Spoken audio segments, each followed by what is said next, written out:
Halo semuanya, perkenalkan nama saya Gabriel Hafiz Payar dengan NIM 23024139. Saya dari kelas 5 TI 5 dan saat ini saya akan membawakan materi berjudul 3 metode teknik pencarian kunci dalam Artificial Intelligence atau disingkat dengan AI. Sesuai dengan mata kuliah yang bersangkutan saat ini yaitu kecerdasan buatan.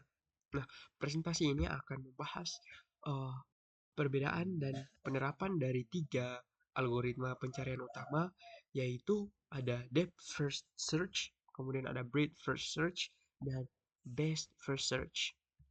Untuk mempermudah pemahaman, saat ini saya menggunakan simulasi perjalanan dari Jakarta menuju Kediri sebagai studi kasus. Dengan contoh ini, kita bisa melihat bagaimana ketiga algoritma ini bekerja dalam menemukan jalur yang berbeda-beda.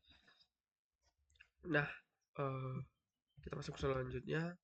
Di slide selanjutnya ada depth first search atau DFS, yang artinya menyelam sedalam mungkin. Nah, prinsipnya sederhana. DFS bekerja dengan strategi vertikal. Ia akan menyelam sedalam mungkin ke satu cabang atau jalur hingga mencapai tujuan atau jalan buntu. Jika menemui jalan buntu, algoritma akan kembali ke simpul sebelumnya dan mencoba jalur lainnya. Nah, kelebihan DFS ini adalah mudah diimplementasikan dan hanya memerlukan memori kecil karena ia hanya menyimpan jalur yang sedang ia telusuri saat itu. Nah, tapi ada kelemahannya juga. DFS ini tidak mempertimbangkan bobot jarak antar kota. Jadi, solusi yang ditemukan belum tentu efisien.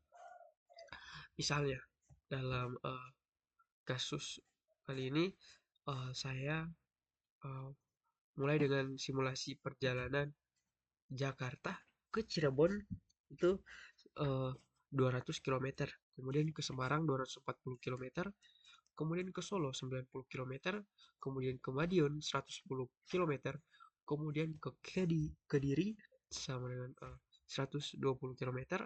Jadi total jaraknya itu 760 km. Nah, DFS memang berhasil mencapai Kediri, tapi melalui jalur yang panjang karena ia fokus menelusuri satu cabang sampai habis tanpa menilai total jarak. Kita masuk ke slide selanjutnya. Di sini ada breadth first search atau BFS. Nah, artinya menjelajah secara merata. Kalau DFS tadi bekerja secara vertikal, BFS ini justru bekerja dengan strategi horizontal. Artinya BFS akan menjelajahi semua simpul pada level yang sama terlebih dahulu, baru melanjutkan ke tingkat berikutnya. Nah, keunggulan BFS ini adalah optimal dalam jumlah langkah. Kalau ada solusi, BFS menjamin kita menemukan jalur langkah paling sedikit. Namun, seperti di FS, BFS juga tidak mempertimbangkan bobot jarak. Jadi, jalur dengan langkah sedikit pun belum tentu jarak terpendek.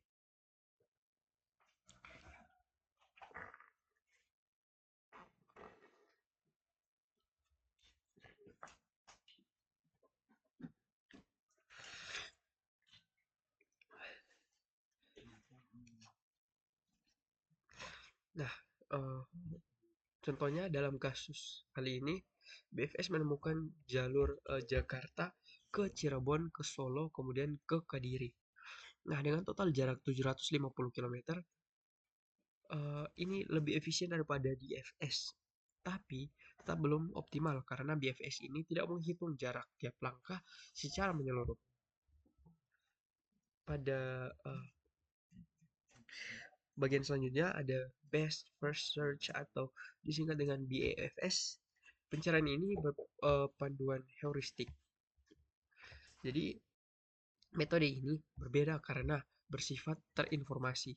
Ia menggunakan fungsi heuristik, yaitu perkiraan seberapa dekat sebuah kota dari tujuannya. Nah, prinsipnya algoritma akan selalu memilih kota dengan nilai heuristik terkecil karena dianggap itu yang paling dekat dengan untuk menuju tujuan. Contohnya, kita beri nilai heuristik ke Kediri, Jakarta, maka dia Jakarta sama dengan 700, Cirebon sama dengan 600, Semarang sama dengan 300, Solo sama dengan 150, Madiun sama dengan 250, dan Kediri sama dengan 0. Nah, langkah pencarian BAFS jadi Jakarta ke Semarang, ke Solo, kemudian ke Kediri. Total jaraknya adalah 710 km. Dengan bantuan heuristik ini, BAFS bisa menemukan jalur terpendek dibanding dua metode sebelumnya.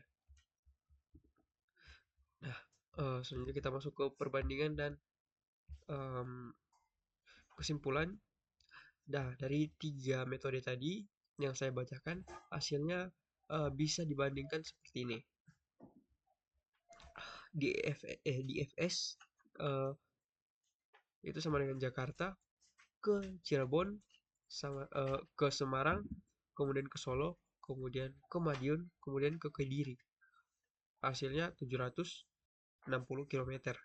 Nah, BFS itu dapati Jakarta ke Cirebon, ke Solo, ke Kediri sama dengan 750 km. Dan yang terakhir ada BAFS atau Best First Search, Jakarta, Semarang, ke Solo, ke Kediri. Itu total jaraknya 710 km. Nah, dari sini terlihat jelas bahwa Best First Search menghasilkan jalur paling optimal karena mempertimbangkan perkiraan jarak ke tujuan. Nah, kesimpulannya DFS ini lebih efisien dalam memori tapi lambat dan boros jarak. Kemudian BFS itu lebih terstruktur tapi belum memperhitungkan bobot jarak. Dan BAFS atau Best First Search itu paling unggul pada kasus kali ini karena memakai pendekatan heuristik yang terinformasi. Nah, untuk kasus optimasi jarak seperti perjalanan ini, BFS memang adalah metode yang paling terbaik. Sekian presentasi dari saya saat ini. Mohon maaf jika